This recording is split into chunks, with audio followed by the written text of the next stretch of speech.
Hello, my name is Caleb Tegmeyer. I'm a consultant here at Ad Astra, and today we're going to be walking through the financial health pillar of managing the academic enterprise. This particular pillar is focused on Ad Astra's approach to both measuring the financial sustainability at a program level and kind of taking the next step from there to better understand the outcomes, actions, the different levers that you can pull at an institutional level to make a difference, whether it be in the financial health pillar or even potentially in the other pillars of the managing the academic enterprise framework. So we'll talk to kind of the understanding of how we get the numbers within financial health, the different aspects that play into that, and then the relationship really to those other pillars as we move through. So we'll be sharing my screen here to start. Ad Astra's approach to the financial health pillar is really somewhat unique in the sense that our goal is not to kind of follow that same pattern of measuring financial numbers or budgets at the department level, but we're very much focused on understanding the margin, the cost, the revenue that come in at the individual program level. So this is somewhat maybe different than the traditional method within higher ed. We do look specifically at student level data to kind of garner this information. So you're seeing a dashboard here to start with what should be somewhat interesting data around programs, the programs that this particular institution offers. Those programs are represented by kind of these acronyms here on the left, as well as in the filters. To better understand how we get these program level, both revenue, tuition, and cost numbers, let's kind of walk through the overall process. So one of the benefits that Ad Astra has in developing this type of model is that we have access to institutional data all the way down to academic section history for students. So in order for us to calculate the number, specifically that cost number, by program, we are going to utilize that academic section data per student. So for instance, let's talk about maybe in this case, a fall 2020 term. We're going to look back at fall 2020, take a look at the direct instructional cost for each section that an institution would offer. By direct instructional cost, this is kind of the baseline of where we start, but we are talking specifically that faculty level cost. If it's a full-time faculty splitting out their salary throughout the number of sections they're teaching, if it's an adjunct faculty, let's say, it would be the kind of per credit hour number that they are being paid for teaching that section. So we start by calculating that per section level cost. We then look at who is in that section. Let's say it's an accounting 2000 course. We are going to look at that particular section of accounting 2000 and see that of 100 students, 90 of those students come from the accounting program and maybe 10 come from business administration. With that in mind, we are going to allocate 90% of the cost for that particular section back to the accounting program and 10% of the cost to the business administration program. By taking this approach of assigning cost at that student level, it does allow us to aggregate that up at a program level and really understand how these programs are interacting from a cost perspective. And you can imagine we extrapolate that to revenue as well. This comes into play kind of most prevalently with service type courses. You can imagine in the gen ed, historically when institutions look at their data for something like an English course, that cost for English, that core English often gets kind of put on or allocated to the English department. We're looking at this slightly differently, again, by allocating it to the students that are in that English core course and tracking it back to their programs. We can kind of accumulate cost at that program level, allowing us to make and continue to better understand how different programs are operating within an institution. And if your wheels are turning now, you should start to be kind of start that thinking around by allocating cost at the program level, now we can begin to connect this back to pathways, right? At the program level, we can begin to connect it back to enrollment health at the program level, because all of those are working in the same platform. We're able to make that connection, better understand how that program is operating, and from there, make more informed decisions. So just a few kind of overall numbers that you're starting to see here within this type of dashboard. Again, we're not going to dive in too much on the nitty gritty, but you're seeing at the program level, you've got a tuition revenue just generated, again, by the number of students in a particular course with a credit hour attachment. We're able to kind of aggregate that up and track it back to the program. The instructional cost in totality, and then that contribution margin. When we say contribution margin, we're looking specifically at just revenue in comparison to direct instructional cost, at least in this particular dashboard. So it's somewhat of a representative number of how that program is operating in the institution overall. Certainly, we know there's other context and costs that play into that we can add in if needed. But in this case, we're talking just direct instructional cost in comparison to tuition revenue. The interesting number that comes out of that is a contribution margin by program. You can start to see that in a graph like this in the mid left screen here. As you look at each of the programs, they will each have their own contribution margin based on a number of different factors. Again, this really, of all of the different pillars within the May framework, this idea of financial health is kind of the, so many of those other pillars manifest themselves within the financial health piece. If you have a very efficient schedule, a lot of that's going to come out in financial health by showing maybe a higher contribution margin.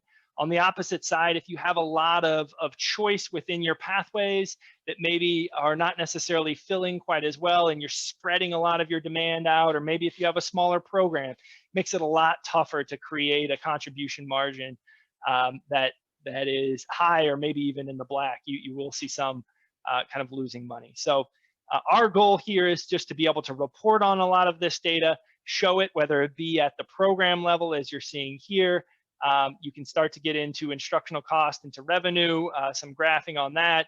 Obviously, we've got the hard data alongside all of this with individual program numbers. Maybe one of the more interesting things is we do have the ability to go down all the way to the section level of what the instructional cost is for that section and what the revenue that's coming in is. Again, the ability to see all of these levels, whether it be at the program level, we can get it at the course level, or even down to the section level, gives us a better understanding of what's happening in that particular area, and potentially the levers that we can pull. Not to kind of harp on the same idea here, but if you start to look at either the course or even the section level, courses that are high in contribution margin or sections that are high in contribution margin, or on the opposite end, low in contribution margin or potentially losing money, we can immediately get down to what's causing that. Is it that the course is underfilling?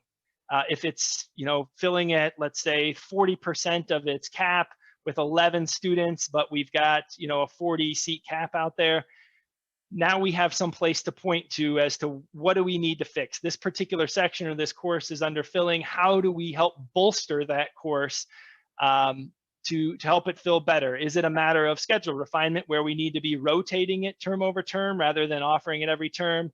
Is it a matter of pathways where we start to say, well, we're only really requiring this course for one small program, but what if we added it as an elective for a separate larger program in which maybe not all of the students would take it, but a small percentage, and now we're bolstering the enrollment from 11 up to 19 each term. A lot of different ways that you can help to actually make change in the moment in impacting these different program level margins. The answer does not have to be this program has a low contribution margin, and thus we have to have kind of some of those tougher conversations around program review. The answer can be, how do the other aspects of the managing the academic enterprise framework, those other pillars, what is the relationship to the financial health of that course or program, and how then do we actually make a difference there?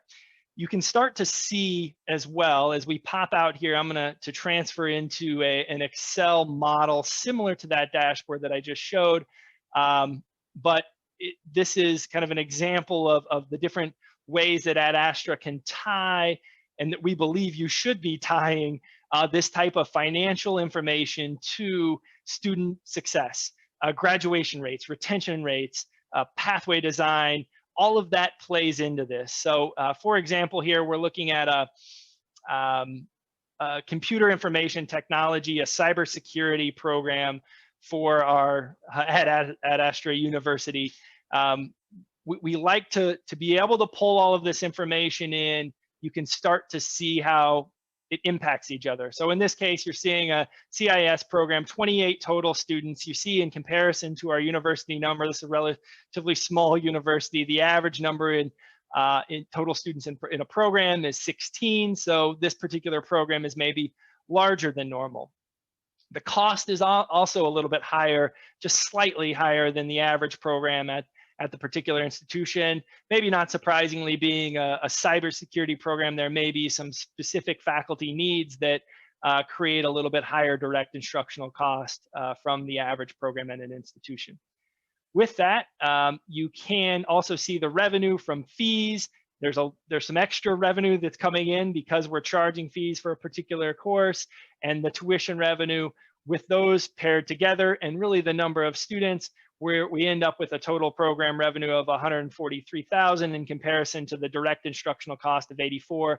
So this program is in the black by $60,000 on a term-by-term basis. Where my mind goes to immediately as we think about why that is, can you tell me why this particular program is successful while maybe another one is struggling? The first thing I would go to look at is how are the courses and the pathways designed. It immediately tracks this relationship to that pathways pillar. You can start to see in this case, program pathway metrics, these two lines here in row 25 and 26, 90% of the program is offered as an absolute requirement, meaning there's not a lot of choice within this cybersecurity program. One of the pieces that Ad Astra is confirmed through data is that from a lot of different lenses, specifically the financial lens, that choice within a pathway creates opportunities, more opportunities, and a likelihood of inefficiency. And every school and really every program has to find the balance between the choice that they want to offer to allow students to have the experience of exploration and learning alongside the efficiency that they can sustain. And so in this case, this particular program, a lot of its absolute requirements, 90% of the program is absolutely, you must take this course. The other 10% allows for a little bit of choice. There's, in this case, it's probably 3 or 4 requirements in which they can choose between one of 5 courses. Again, that structure allows us to better understand how we're going to schedule. It's more consistent. It just allows for more predictable numbers term over term and a more efficient schedule. And you see that by the absolute requirement enrollment ratio of 90% or 89% here. They're filling their courses really, really well. Not surprisingly, then you're going to get maybe a better margin here. The better course fill, the better margin that's going to pop out in a lot of these programs. It's not the case across the board. Obviously, the enrollment health of the program also plays into this. Having 28 students in the program helps. If this were 16, we wouldn't be filling courses as well unless there was a lot of rotation going on, and the program would struggle a little bit more. There wouldn't be as many credits pouring into that tuition number either. So a lot of moving parts here, as you can see, but in this case, I think what's kind of creating the success from a financial perspective is the pathway design. Obviously, there's more context than just this 90%, but that's a good kind of canary in the coal mine for how structured the program is, as well as the fill rate of those courses. The next step, again, the center of our academic enterprise is graduating students, and we want to check to see, is the program also following through in that sense. In this case, we're looking at an annual average student credit hour of 15. Again, our sample institution here is a 2-year institution. We would love to see this number a lot higher. A lot of part-time students may be taking this program. Their degree velocity not near what we would hope it would be at 50%. From me, now this says, all right, we've got an average credit hour load in an annual year of 15. We've got a lot of runway here to get up to the 30 that we would want to see students taking on a year-by-year basis. Do we have enough seats out there? Our margin is healthy. We know that. We're very efficient, but are we potentially too efficient? In this case, we're filling courses at nearly 90% on average. I would actually wonder kind of the opposite here. Do we have an opportunity within schedule refinement to add sections to the courses needed for this cybersecurity program, giving those students more options so that they're not stuck at 15 credit hours because that's all they could get into, but maybe we need 2 or 3 or 4 more sections in some of these core requirement courses to allow them to get up to 18, 20, 21, maybe even for some of the full-time students are getting closer to that full-time load. So we would hope that what we're seeing here, the margin that the program is creating, gives us the data to go to that conversation of needing more resources equipped with numbers that show we're making money. We've got healthy demand in comparison to our peers. We're filling our courses well. We've got this problem of degree velocity being a little bit lower because they're not taking enough productive credits per term. We believe, and we would want to go check the schedule for this, but we believe these 3 courses are the courses that we need to add to in order to help improve our degree velocity. And again, that's where that schedule refinement pillar starts to come in. By doing that, hopefully a little bit ahead of that schedule release, we can pull that lever on being able to add credits for our students. In turn, we would hope that the retention rate, while solid now, would head up. The graduation rate in a 3-year graduation, of course, students aren't going to graduate in 3 years if they're only taking 15 credits per term. They're much more on a 4-year graduation path there. So on average, at least, we would hope that this 3-year graduation number goes up, and then in turn, obviously the number of graduates term over term, we would want to see go up as well. So a lot of different kind of pieces that you can pull in to help, whether it be changing the schedule, whether it be refining your pathways to add or remove choice. Obviously, there's a whole conversation on what are the direct costs as well. We see, let's flip to another program here, this culinary program. This is a good example of a program that's losing money, right? They're on the opposite in comparison to the cybersecurity, losing $50,000 a year. You see that incredibly high cost per student. In this case, not near as many students, right? The courses that you're seeing, the first thing again, when you see something like this, I would go look at the courses. A very structured program still, 86% of the courses required, but only filling at 65%. So that immediately is going to drive up our cost per student. We don't have near as many students, which is playing into that enrollment ratio likely. That's going to, even though we're getting a little bit of revenue from fees, we're still not making up for the inefficiency in the schedule, and thus we're in the red here. Immediately, as we talked about last time, we would want to say, do we have too much choice? This program's pretty structured, right? At 86%. We would want to maybe take a little bit deeper dive in there, but generally it's not as if the students can take a myriad of different choices. We've got it relatively structured there. It's just a matter of finding opportunities to create a little bit more efficiency within the required courses. Maybe we need to begin rotating courses so that their students aren't offered every course every term, but rather a more structured approach. You don't have to go all the way to cohorts where you're putting them through all in the same group. Potentially not. I mean, at 13 students, you could probably make a case that that's the right way to go, but there's a lot of different kind of steps into that you could test out before creating a one-path structured program.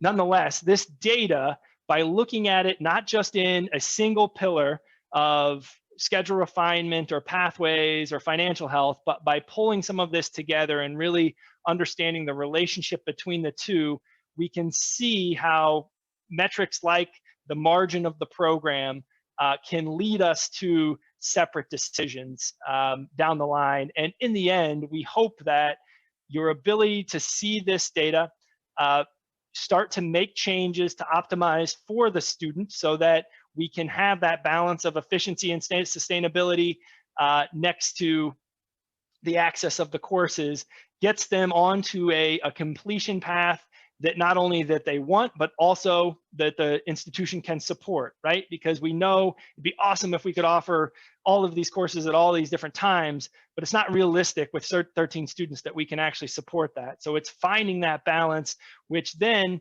allows us to kind of come to an agreement with those students that this is how you're going to graduate in 2 years. And we would then hope to see numbers in this velocity space and the graduation rate. Obviously, this one has a lower graduation, a lower number of students graduating. We would expect that through the alignment of all of these different pillars, these numbers in the student success space would start to increase as well. So a lot of moving parts, a lot of complexity, but hopefully by your work in understanding these different pillars and the relationships between the two, you'll begin to be able to make sense and find the right interventions, not after the fact, but during the student's time with your institution, that you can actually kind of put into place and hopefully make a difference for your students. So if you have more questions, certainly aais.com is the place to go. Reach out to us, let us know if you want to talk further about it, but certainly thank you for your time today.